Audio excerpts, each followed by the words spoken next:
Halo, assalamualaikum warahmatullahi wabarakatuh. Selamat berjumpa kembali di channel Makrifat on the Road dan Sufi Akhir Zaman. Rukun iman adalah Qadim, ilmu akhirat. Saya ambil contoh ya, ayat 4. Dan mereka yang beriman kepada kitab yang telah diturunkan kepadamu dan kitab-kitab yang telah diturunkan sebelummu, serta mereka yakin adanya kehidupan akhirat. Nah, penjelasan keyakinan terhadap akhirat menunjukkan kesadaran akan dimensi kekal yang melampaui dunia fisik.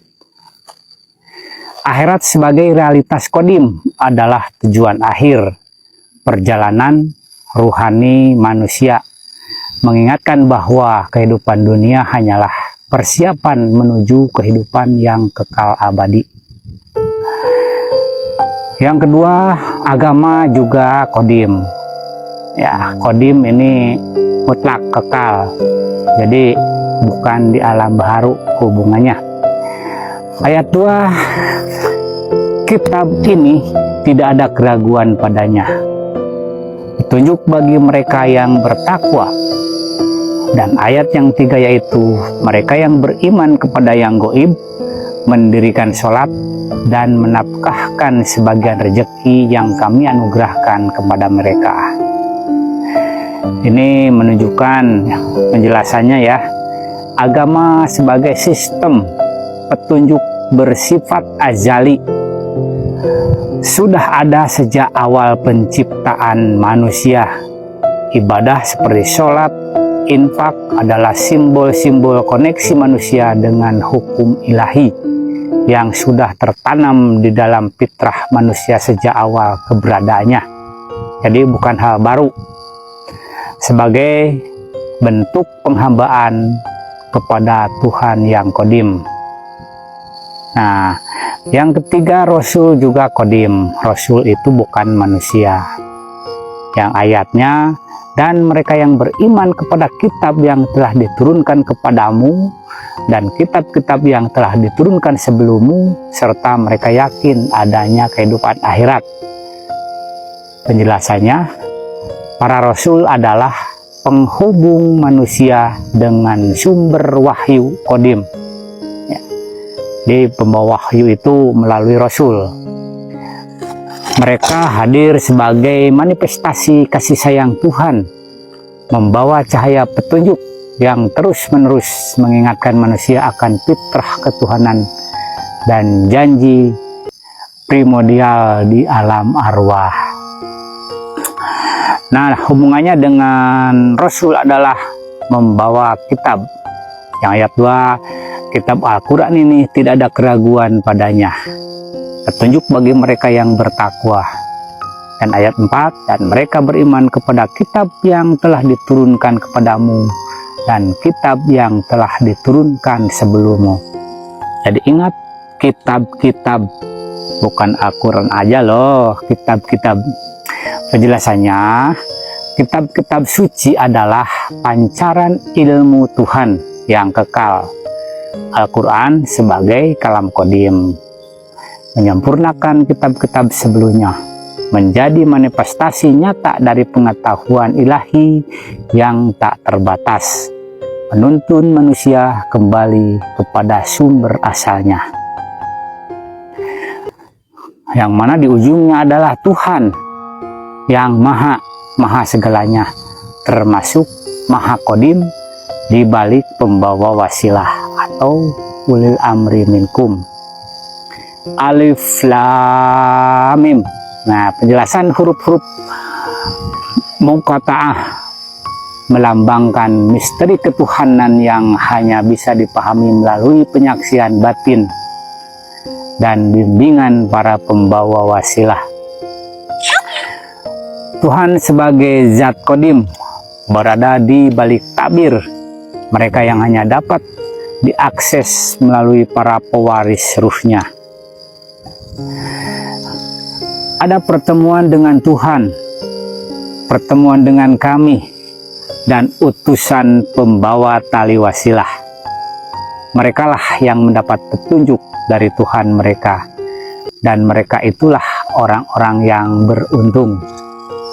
Ya, itulah orang-orang yang beruntung. Penjelasannya, petunjuk ilahi adalah tanda kehadiran Tuhan dalam hidup manusia mengikuti jalur para rasul dan pewarisnya. Dan pewarisnya ini ada sampai akhir zaman. Berarti berjalan menuju perjumpaan spiritual dengan Tuhan, di mana tali wasilah menjadi jembatan yang menghubungkan ruh manusia dengan cahaya ilahi. Itulah sholawat yang sesungguhnya, bukan deleming sholawat hanya ucapan, tetapi Rasul mengatakan tidak akan sampai ibadahmu, sholatmu, zakatmu tanpa bersolawat kepadaku.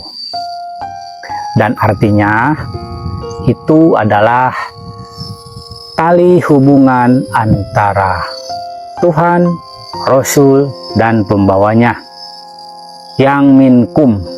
Ya, jadi pembawanya yang minkum ini adalah ada di zamanmu sendiri. Bagaimana Anda mau bersolawat kalau minkumnya tidak ada? Jadi minkum ini adalah seorang pewaris Nabi, ulama warasatul anbiya, atau ulil amri minkum, atau waliyam mursida, yang mana di ayat-ayatnya disebutkan bahwa waliyam mursida akan membimbing manusia yang dipilih. Siapapun yang dipilih pasti akan mendapatkannya, dan siapapun yang tidak dipilih jangan harap bisa mendapatkannya.